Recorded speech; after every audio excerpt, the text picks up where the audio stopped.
Welcome to Sumathi சமையல். நம்ம வீடியோவை பார்க்குறதுக்கு முன்னாடி நம்ம சேனலை சப்ஸ்கிரைப் பண்ணுங்கள். சுவையான சாஃப்டான தேங்காய் போலி, தேங்காய் ஒப்பட் வாங்க வீடியோக்குள்ளே பார்க்கலாம். 2 தேங்காய் நல்லா நைஸாக துருவி எடுத்துக்கோங்க. அதுக்கு 1/2 கிலோ அளவு வெல்லத்தையும் நல்லா மண் இல்லாத வெல்லமாக வாங்கிக்கோங்க. அதை கொஞ்சம் நசுக்கி வச்சுக்கோங்க. வெல்லத்தை கீழே போட்டுருங்க மிக்சியில். ஃபஸ்ட்டு வெல்லத்தை போட்டுட்டு அதுக்கு மேலே நம்ம நைஸாக துருவி வச்சுருக்க தேங்காயை கொஞ்சம் கொஞ்சமாக சேர்த்துக்கோங்க. போட்டு நல்லா மிக்சியில் நைஸாக ரன் பண்ணிக்கணும்.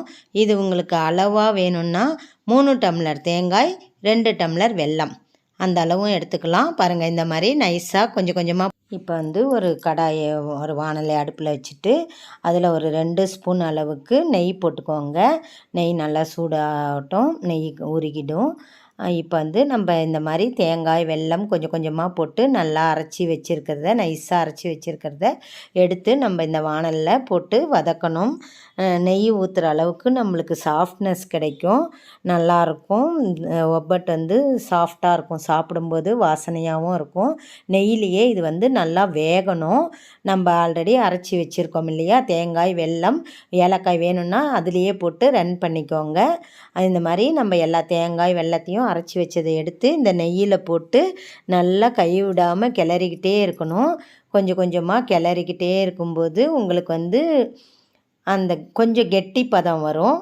அந்த கெட்டி பதம் வரும்போது நீங்கள் தொட்டு பார்க்கணும். விரல் வச்சு தொட்டு பார்த்து நீங்கள் ஆஃப் பண்ணிடலாம்.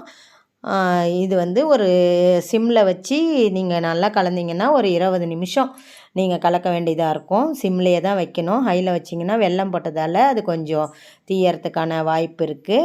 இப்போ பாருங்கள், நல்லா ஒரு 20 நிமிஷம் ஆயிடுச்சு. சிம்மில் வச்சு நான் கலந்துக்கிட்டே இருக்கேன். இந்த மாதிரி கெட்டியாக ஆகிடும். இப்போ நம்ம இதை தொட்டு பார்க்கணும். நம்ம கையில் நெய்யோ ஏதாவது தொட்டுட்டு இந்த ஸ்டேஜில் நம்மளுக்கு நெய் பத்தலைன்னா இன்னும் கொஞ்சம் கூட நம்ம நெய் போட்டு நல்லா கலக்கிக்கலாம். நல்லா கலந்து விடணும். வெல்லம் பாகு வர இதில் வரணும். வெல்லம் பாகு வரும்.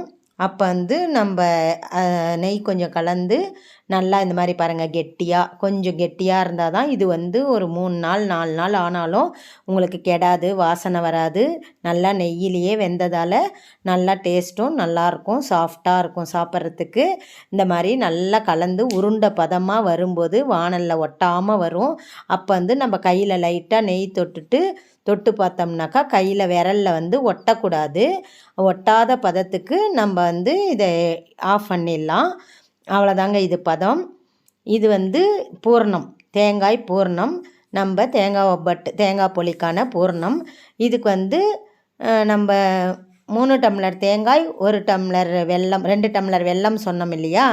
இப்போ 1 டம்ளர் மைதா, அதாவது ஒரு 1/4 கிலோ அளவு மைதா போட்டுக்கோங்க. 2 தேங்காய்க்கு உங்களுக்கு இந்த 1 டம்ளர் 300 கிராம் அளவு வரும் மைதா. அதை போட்டு இத்தினோண்டு ஒரு டேஸ்ட்டுக்காக ஒரு பிஞ்ச் அளவு உப்பு போட்டு நல்லா தண்ணி போட்டு நல்லா இது விரலை சாஃப்டாக பிசையணுங்க. இது பிசைஞ்சு நல்லா இது ஊறணும். கொஞ்சம் நேரம் மைதாவுக்கு ரெஸ்ட் விட்டுடணும். நல்லா பிசைஞ்சிட்டு சாஃப்டாக எண்ணெய் போட்டு நல்லா பிசையணும். இதுலேயும் நீங்கள் 1 ஸ்பூன் நெய் ஆட் பண்ணிக்கணும். அப்போ தான் உங்களுக்கு மைதா சாஃப்ட்னஸ் வரும். தண்ணி கொஞ்சம் போட்டு 1 டம்ளர் மைதாவுக்கு ஒரு 1/2 டம்ளர் அளவு தண்ணி இதுக்கு தேவைப்படுங்க.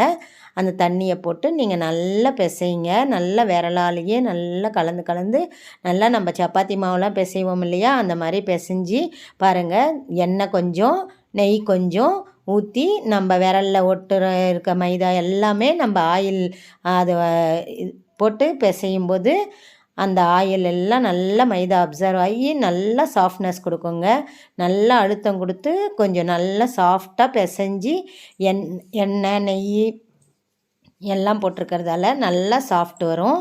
இதை நல்லா இந்த மாதிரி பிசைஞ்சி இன்னும் கொஞ்சம் கூட நம்ம எண்ணெய் சேர்த்து இதுக்கு நம்ம 1 ஹவர் ரெஸ்ட் விட்டுடணும். மைதா நல்லா அப்போ தான் செட் ஆகும். நல்லா அது ஊறி வரும்போது தான் அது சாஃப்ட்னஸ் நல்லா கொடுக்கும்.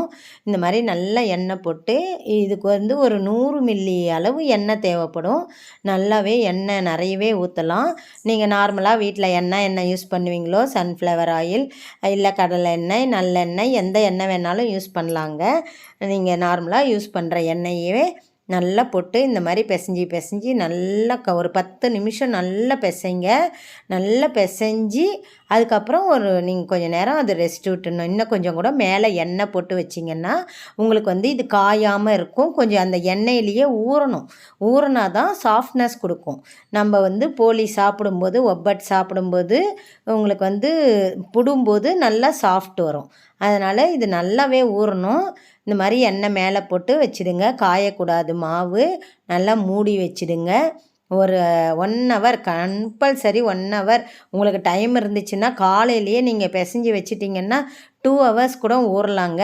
நல்லா இந்த மாதிரி எண்ணெயில் பாருங்கள், இப்பயே மைதா நல்லா சாஃப்டாக இருக்குது, பார்க்கும்போதே தெரியுது. இது மேலே இன்னும் கொஞ்சம் கூட நீங்கள் எண்ணெய் ஊற்றி மூடி வச்சுடுங்க. மைதாக்கு ரெஸ்ட்டு விட்டுருங்க. 1 ஹவர் நீங்கள் இதை டச்சே பண்ணாதீங்க. முடிஞ்சால் 2 ஹவர்ஸ் கூட ரெஸ்ட் விடுங்க. நல்ல சாஃப்ட்னஸ் கிடைக்கும். இந்த மாதிரி நம்ம மூடி வச்சிடணும். மைதா ரெடி ஆகிடுச்சு. ஆல்ரெடி பூரணமும் ரெடி பண்ணிட்டோம். இது ஒரு 2 ஹவர்ஸ் கழித்து இப்போ பாருங்கள், பூரணமும் சூடு ஆறிடுச்சு. நல்லா இந்த மாதிரி உருண்டை பண்ணி வச்சுக்கணும். நம்மளுக்கு தேவையான அளவு உருண்டை பண்ணிக்கலாம். சின்னதாக செய்கிறதா இருந்தால் கொஞ்சம் சின்னதாக பண்ணிக்கலாம். ஓரளவுக்கு மீடியம் அளவு பண்ணணும்னா இந்த அளவு உருண்டை எடுத்து நல்லா ஒரு பெரிய எலுமிச்சங்காய் அளவு நம்ம உருண்டை பண்ணி வச்சுக்கணும். இந்த மாதிரி நம்மக்கிட்ட இருக்கிற பூரணத்தை எல்லாம் நீங்கள் உருண்டை பண்ணி வச்சுக்கோங்க. இப்போ மைதா நல்லா ஊறிடுச்சு. நான் பாருங்கள், அந்த மைதா எடுத்தால் பாருங்கள் இந்த மாதிரி வரணும். நல்லா இழுத்தா அப்படியே ரப்பர் மாதிரி வரணும். அப்போ தான் மைதா நல்லா உங்களுக்கு சாஃப்ட்னஸ் கொடுக்கும். திருப்பியும் ஒரு வாட்டி லைட்டாக பிசைஞ்சு விட்டுக்கோங்க. கீழே இருக்கிறது மேலே, மேலே இருக்கிறது கீழே வர மாதிரி பாருங்கள். நம்ம எந்த அளவு பூரணம் எடுக்கிறோமோ அதில் பாதி அளவு மைதா எடுத்துக்கணும். உருண்டை பூரணம் சொன்னேன் இல்லையா, ஒரு பெரிய எலுமிச்சங்காய் அளவுன்னு, அதில் பாதி அளவு நீங்கள் இந்த மைதா எடுத்துக்கோங்க. மைதாவை எடுத்து பாருங்கள் இந்த மாதிரி வச்சு நான் வாழை இலையிலேயே தட்டுறேன். வாழை இலையில் நல்லா எண்ணெய் போட்டுக்கோங்க. இந்த மாதிரி மைதாவை வச்சு அந்த பூரணத்தை நல்லா க்ளோஸ் பண்ணிவிடுங்க. உருண்டையாக இருக்க பூரணத்தை கொஞ்சம் அமுக்கி வைங்க. சப்பாத்தி மாவு மாதிரி அமுத்திடுங்க. அமுத்தி வச்சு இந்த மாதிரி மைதாவை ஃபுல்லாக ரோல் பண்ணிவிட்டு மைதாவில் ஃபுல்லாக மூடிடுங்க. நல்லா எண்ணெய் தொட்டுக்கோங்க. கைக்கு நிறைய எண்ணெய் தொட்டு நல்லா வாழை இலையிலேயே நீங்கள் நல்லா இந்த மாதிரி பெருசாக பண்ணலாம்.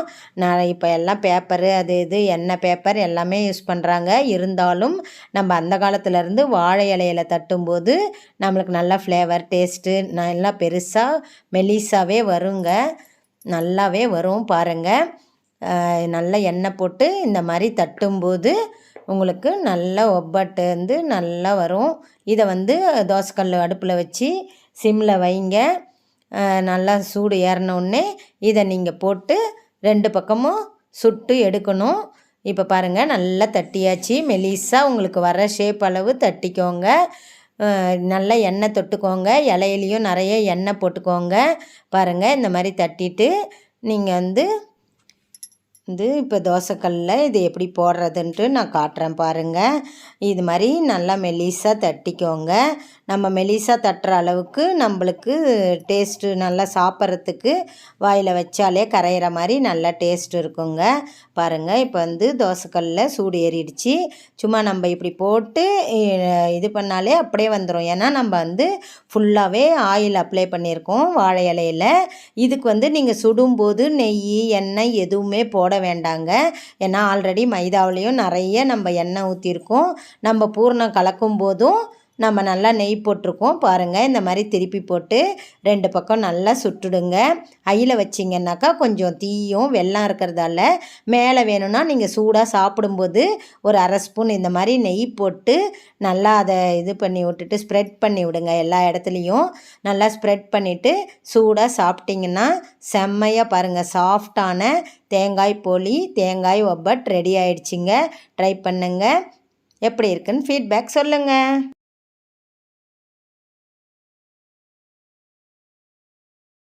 ஷேர் பண்ணுங்கள், லைக் பண்ணுங்கள், கமெண்ட் பண்ணுங்கள். தேங்க்யூ.